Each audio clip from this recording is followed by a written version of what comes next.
This is the web series for the love of BIM, promoting Barbados, everything Bajan Canadian, and everything Canadian Bajan. Welcome to another episode in the web series for the love of BIM. I am your host, Consul General Sonia Marvel Carter. And as you can see, I am back in studio. So yes, I am back in Canada. I have left beautiful Barbados behind and I have returned to Canada, which is beautiful in its own right. Just a different type of beauty, of course. I will be introducing you to three ladies today. The first is Michelle Foster, and she has a charitable organization called H.E.R.O.S, Help, Encourage, and Reward Our Students. Michelle is a Canadian Bajan, and you will hear some more about Michelle in a minute. The second lady that we're going to hear about today is Ira Jarvis, and she is a Barbadian who is 108 years old. Yes, I said it, 108. She celebrated her 108th birthday last week, Saturday on the 26th. You'll hear some more about Ira Jarvis. And our feature for this evening is Susan Grogan. Some of you may know her as Susan G, Glamour, or just the proprietress of House of Sauce. Well, I'll let Michelle start the ball rolling. Meet Michelle Foster, a Canadian Bajan who lived part of her life in Barbados, having been born in Canada, and has formed a charitable organization called H.E.R.O.S, which stands for Help, Encourage, and Reward Our Students. Although this charity was only officially registered in 2020, Ms. Foster stated that they have done small deeds over the years with the Pike Corner Wesleyan Holiness Church in St. Lucie, Barbados, and others. Michelle, who currently runs the organization with the help of her family, says that the organization is designed to assist families that are less fortunate and those experiencing hardship. We believe our purpose is to help bridge the gap by serving, supporting, and stimulating our students and their families, helping them to recognize their gifts and talents and use them to excel and achieve their highest goals and dreams, Michelle says. Ms. Foster also shared that the organization is very dear to her heart, and she strongly believes that children are our future. She believes that through the continued support of our fellow Barbadians abroad, other donors, and the assistance of the Barbados Consulate at Toronto, they can further their research and reach more students and families in need. Michelle says that they will be working diligently to access all available resources to assist students and their families in various communities across Barbados. It's time for us to help bridge the gap, she says, changing the perspective of what is and what can be, letting our families know that they are not alone in this fight for a better tomorrow. On September 16th, I was very happy to have been invited to and therefore witnessed the presentation of several backpacks with school supplies being donated by H.E.R.O.S to the Wesley Hall School. The principal, teachers, parents, and children were all thrilled to receive these gifts from Michelle and her H.E.R.O.S organization.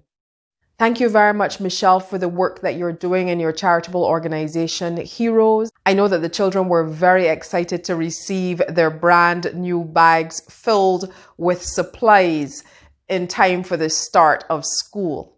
And I was extremely happy to be in Barbados and be a part of the presentation.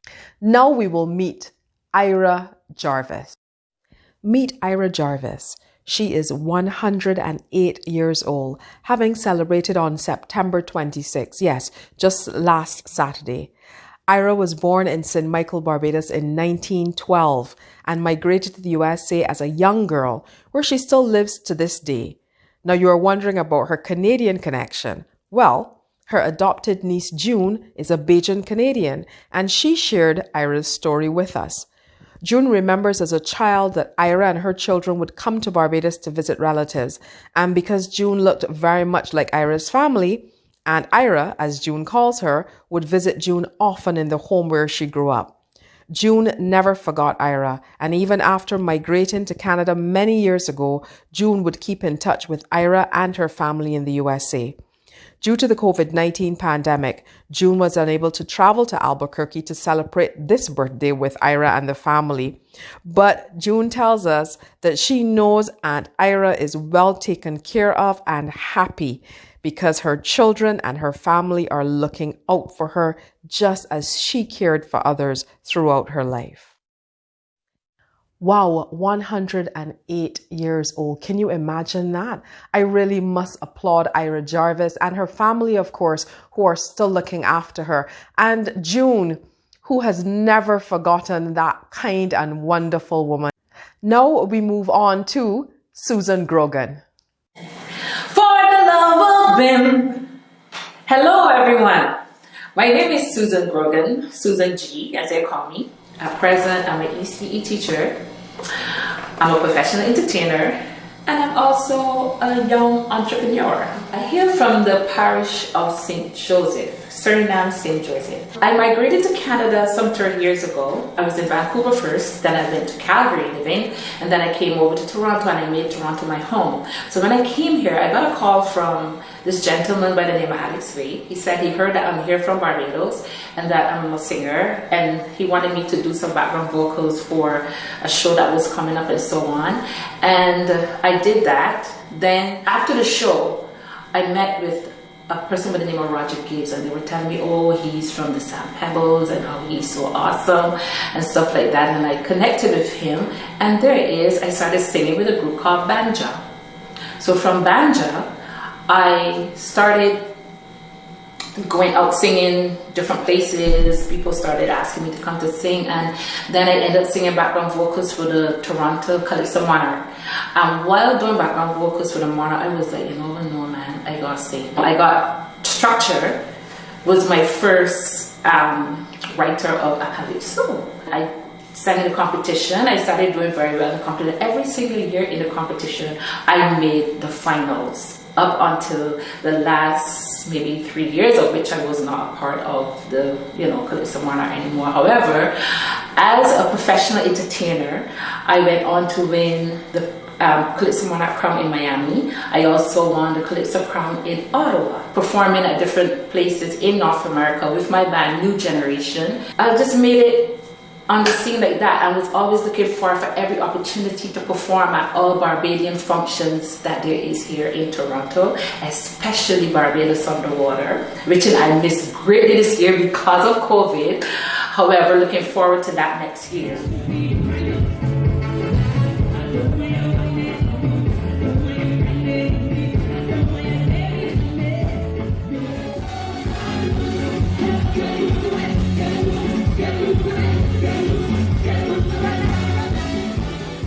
I was privileged to also sing at H.E.R.O.S Festa in Barbados in 2017. That was a highlight for me because I wanted to go back and sing for my Barbados people, and that was awesome.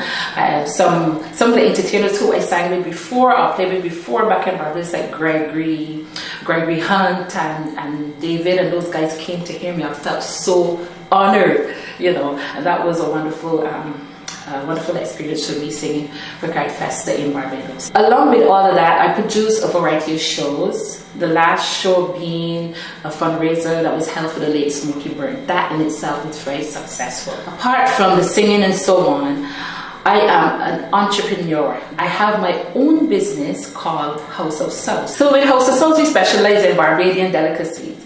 Now, we do pudding and sauce, pickled fish, chicken feet, pickled turkey necks, pickled pigtails, name it pickle, we do it. Let us not forget our Bajan macaroni pie. Authentic Barbadian macaroni pie.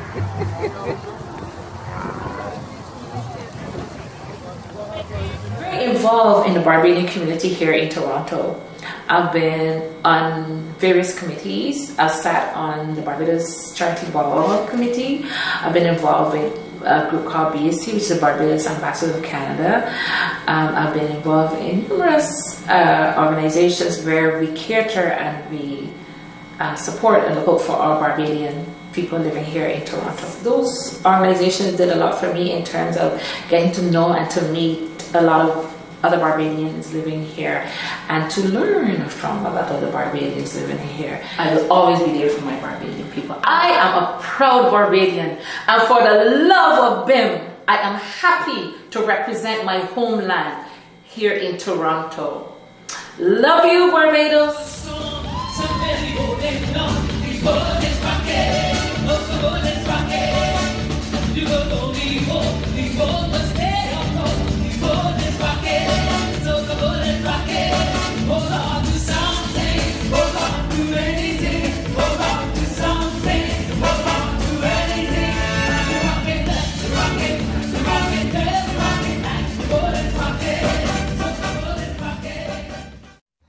Thank you so much, Susan, for that. And I want you to know that as soon as this is done, I'm going to eat my pickled fish. Yes, I ordered pickled fish today from House of South. So as soon as I'm done recording, yes, I am going to partake of my pudding and pickled fish. It is divine and I can't wait. So having said all of that, please allow me to give you a little more information. And then I need to go eat my pickled fish.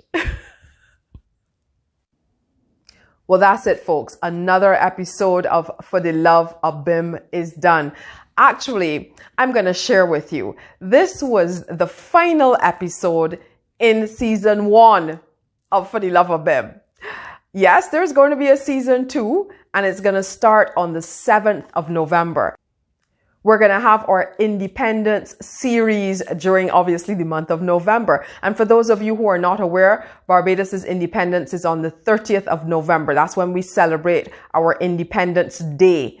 So November will be dedicated to everything Bajan, of course. Well, the whole show is dedicated to everything Bajan, but it will be specifically dedicated to our independence. So we will have an Independence series starting from November 7th.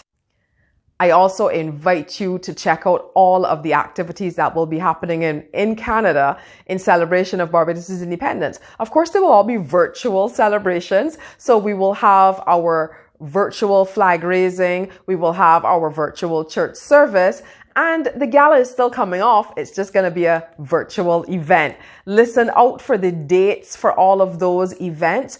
Actually, I can tell you now, the gala, the virtual gala is going to be on November 21st. That's a Saturday. And the virtual flag raising is going to be on the 27th. And the church service is going to be on the 29th. I'll post all of the information. Listen out for it. There's plenty of information coming to you. So you'll be able to access these virtual events, be a part of them, and know that our gala, as usual, we raise funds for a charitable organization or for a very worthy cause in Barbados. This year will be no different. So listen out for what we're raising funds for this year at our Independence Gala, and be a part of it. We invite you to give your donations, but all of the information will be shared with you very shortly. I'm also inviting anybody who is aware of a Bajan Canadian or a Canadian Bajan who should be featured on this show to send us the information. Send me an email at fuhdeloveuhbim@gmail.com or reach us at the consulate, toronto@foreign.gov.bb. I'll post the email addresses at the end of the show for you to see so that you can send us your information. Just give us a name, give us a contact number. We will contact the person and then we'll organize with them how they can send in their video or how we can speak some more to them to get an idea of their story and what they need to tell people. We're really looking forward to your submissions and to meeting lots of Barbadian Canadians or Canadian Bajans who I'm sure others would love to meet. So drop us a line, let us know who you are, or let us know about others that you know about that you would love everybody else to know about as well. We will be celebrating Barbados' independence, our 54th anniversary of independence. So join us in November where you will get more information, like I said, on all of these celebrations. Keep tuned. 4 weeks break, only 4 weeks, and we're back on November 7th. Until then, be safe.